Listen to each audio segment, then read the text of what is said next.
I'm so excited for this week's episode. This week, we're going to be talking about a principle that these ancient sages discovered. It's a secret so powerful that it can really transform any setback into an opportunity.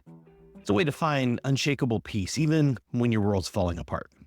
And today, I'm going to be showing you how to use this forgotten wisdom and how to transform your life using it. Now, before I share this game-changing principle, go ahead and hit that subscribe button and the notification bell, because what you're about to learn could completely change how you handle life's challenges. And this isn't just theory. We've been testing this in our fire of real-life crisis, and now I'm going to be sharing it with you. So welcome back to Mindset Matters. I'm Dan Singletary. And if you're new here, my wife Teresa and I lost everything just a few weeks ago in a house fire. We've been going through that loss, and as we've been dealing with it and going through it, it's really led us to rediscover something profound. It's this ancient principle that modern neuroscience is really starting to provide some more insight into, and this is something that can really rewire your brain for resilience. So today we're not just sharing our story, we're giving you some practical tools that really combine timeless wisdom with cutting-edge brain science. And this is especially important whether you're experiencing challenges yourself or you're trying to support somebody else through difficult times. You see, as board-certified trainers, we understand that transformation happens on many levels.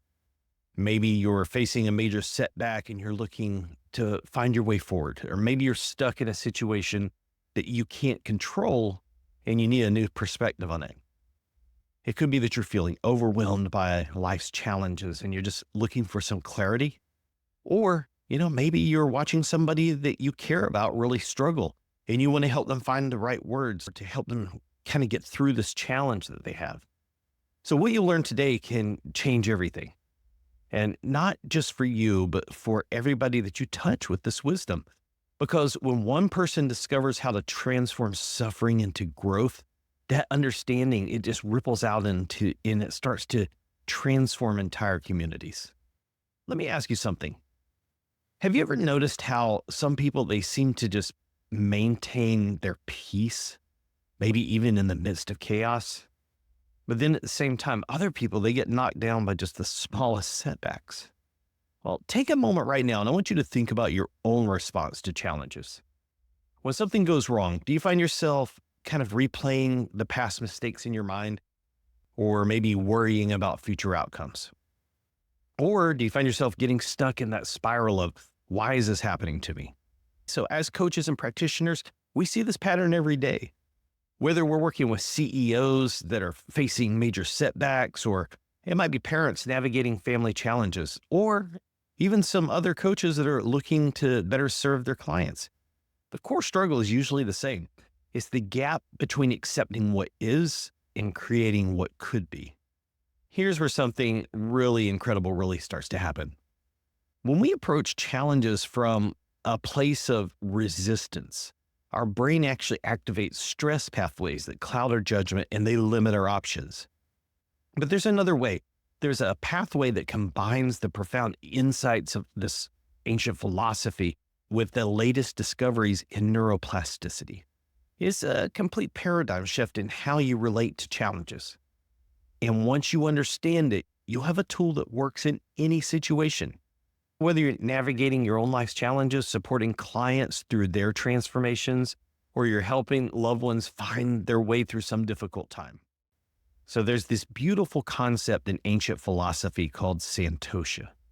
Santosha is an ancient Sanskrit word, and it doesn't really have a perfect translation in English, but its meaning might just change how you view challenges that you have in your life. See, it's often translated as contentment, but that barely scratches the surface. It's not this passive contentment of settling for less. Think of it more like a master surfer's relationship with the ocean. They don't fight against the waves. They don't resign themselves to being tossed around. Instead, what they do is they find this extraordinary balance. They're fully accepting the ocean's power, and at the same time, they're skillfully riding its energy. So when our house was burning down, this concept became more than philosophy. It really became kind of one of our lifelines for us. Imagine standing there watching everything that you built literally go up in flames. And your natural response is going to be fight it, resist it, or to collapse under it, right? Santosha offers a different path. It teaches us that true contentment isn't about loving everything that happens to us. It's about finding peace in the present moment, but without giving up on positive change.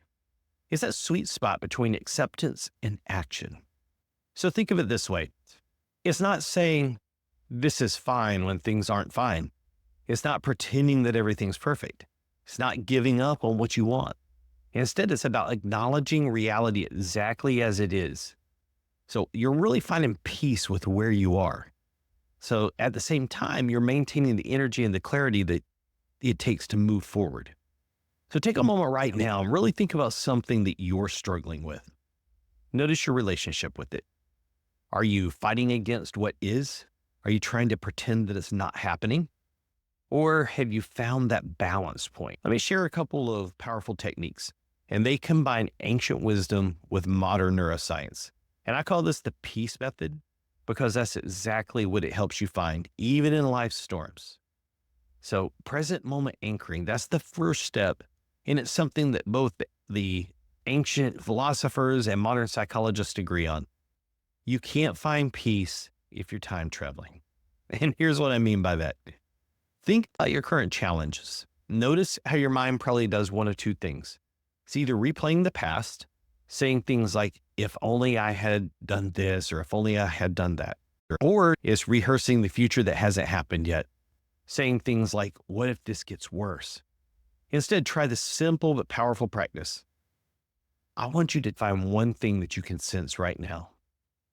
Maybe it's the feeling of your feet on the ground, the temperature of the air, the sound of my voice. This is your anchor to the present moment. Now, during our fire, my anchor was the feeling of my wife's hand in mine. When my mind wanted to spiral into that worst case scenario, I just come back to that sensation. This isn't a spiritual bypass, it's neurological reality. And when you anchor in physical sensation, you activate the brain's present moment awareness. Then we have emotional alchemy. This is the second part of our method, and it transforms how you relate to difficult emotions. Here's something really fascinating. Neuroscience shows that simply naming your emotions actually reduces their intensity. See, these old philosophers, they already knew this. They called it witnessing consciousness. And we now know that it activates your prefrontal cortex. So try this. Instead of saying, I am anxious, say, I notice anxiety is present. Instead of saying, I'm overwhelmed, say, I'm experiencing overwhelm right now. See, this is separating your identity from the emotion.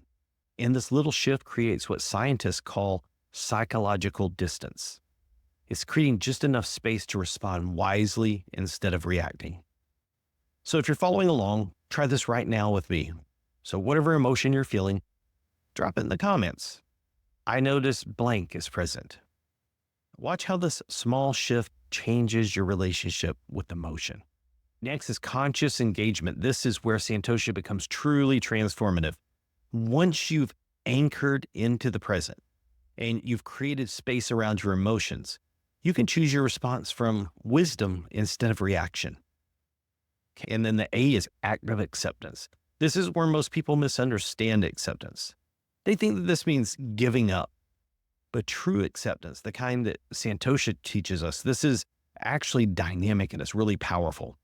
It's like a martial artist who yields to their opponent's energy, but it's only just to redirect it. So when we lost our home, acceptance didn't mean saying, this is fine, this is fine. Now, what it meant was acknowledging that this is what's happening right now. And that also means that I can choose my next step wisely.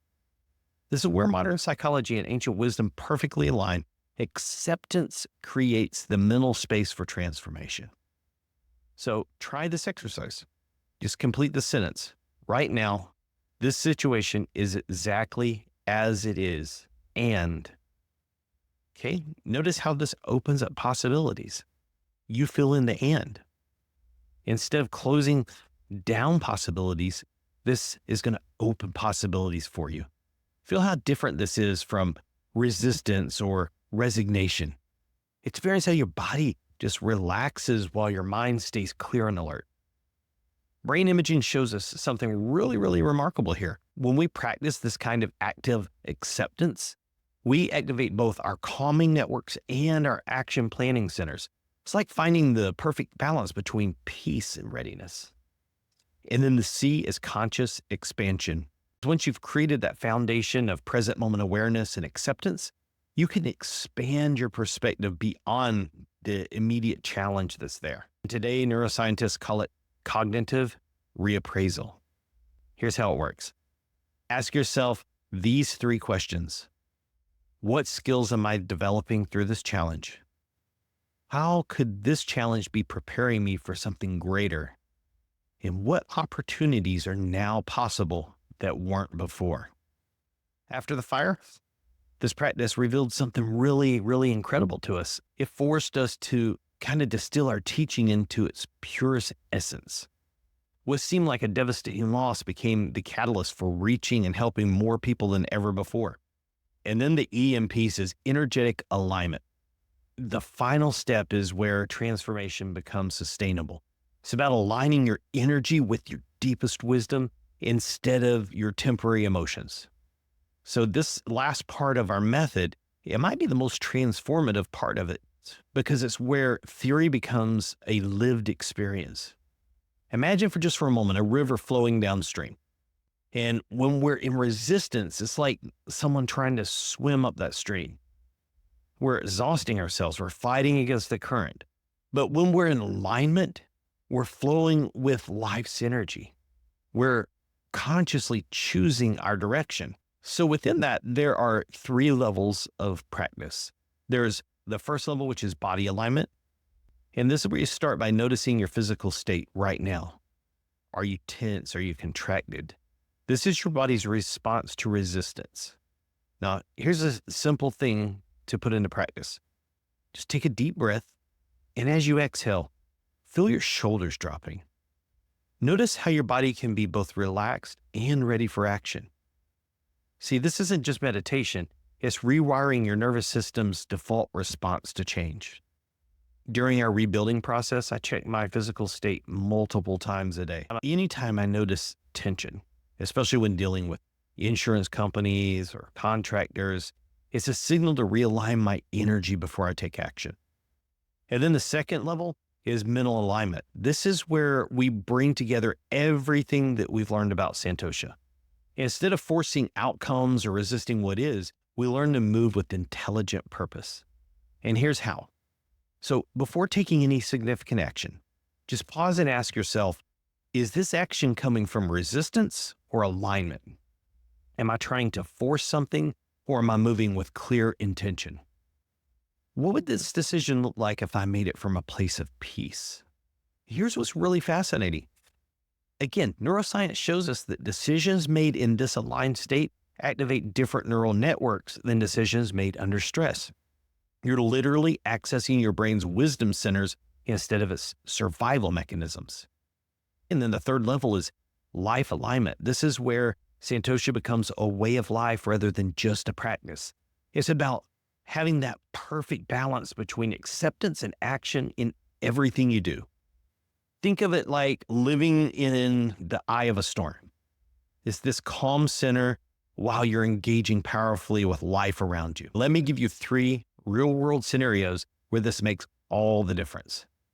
In business, instead of pushing desperately for results, you can operate from centered clarity.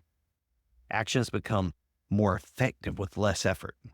And in relationships, instead of reacting to triggers, then you respond from understanding. And in personal growth, you're moving away from forced change and you're moving toward allowing transformation to happen while at the same time taking aligned action. So that's the peace model. And another big part of Santosha is finding joy and gratitude in our everyday moments. Let me share something that I've been really focusing on every morning since our fire. Making my coffee. Hey, it's just a normal, simple, ordinary moment. But instead of rushing through it like I used to do, I actually started to slow down. Every morning, I notice and appreciate the warmth of the mug in my hands. I really breathe in that amazing coffee smell. And you know what? That tiny moment in the mornings is something really special every single morning. I don't know, maybe you don't like coffee. Maybe for you, it's taking time steeping your tea, really appreciating that process. Here's what's powerful about this. Gratitude and joy aren't about having more things or waiting for big moments. It's about noticing what's already here. And I'm not talking about some complicated gratitude practice that takes hours sitting down, right? We always encourage journaling, but this isn't like journaling for 2 hours at a time about gratitude. We're talking about tiny moments throughout your day. That first sip of coffee in the morning or tea, the sunlight coming through your window, the way that your pet greets you so excitedly every time it sees you, the sound of your loved ones just laughing in the other room, even just taking a deep, full breath. You want to try something with me right now? Pause where you are. Maybe you're driving, doing dishes, you're out for a walk. It doesn't matter. Just take this moment right now, and notice 3 things that you can be grateful for in this moment. They don't have to be big things. Maybe it's the fact that you have a body that's carrying you through this day. Maybe it's the ability to hear this message. Maybe it's the curiosity that led you to learn something new today. Now, notice how that little shift in attention changes how you feel. One thing that we've started to realize is as we started to apply this on a whole new level, when you lose everything, when you lose all your possessions, you start noticing the things that money can't buy. The way your friend shows up just when you need it, the perfect temperature on a spring morning, that little crispness in the air as the weather starts to change, the strength you didn't know you had. Here's something that we learned that I really appreciate. Joy isn't about having everything perfect. It's about noticing the perfection in small moments, even when everything else feels messy. So as we wrap up today, I want to speak directly to you. Yes, you. You've stayed with us through this exploration of Santosha. So whether you're facing your own challenges, supporting others through theirs, or maybe you're just called to develop deeper wisdom, whatever you've learned today has the power to transform how you navigate through life's difficulties. Remember, Santosha isn't about passive acceptance or forced positivity. It's about finding that sweet spot where peace and power meet.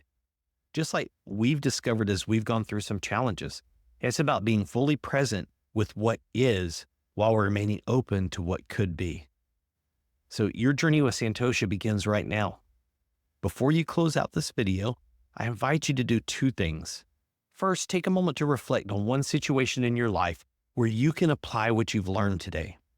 Feel free to share it in the comments below. Your insight might be exactly what somebody else needs to hear today. And then next, if this resonated with you, hit the subscribe button and notification bell. This really helps us to get our message out. Next week, we're going to be diving into some deeper mindset principles, and I don't want you to miss it. If this episode helped you, please share it with somebody that might need to hear it. They might need to know about these insights. And together, we're building a community of conscious people. Understand that our greatest challenges can become our greatest teachers. Your mindset matters because choosing contentment doesn't mean choosing complacency. You can be at peace with where you are and still move forward with where you want to be. And that's not just spiritual wisdom, that's practical power. I'll see you next week.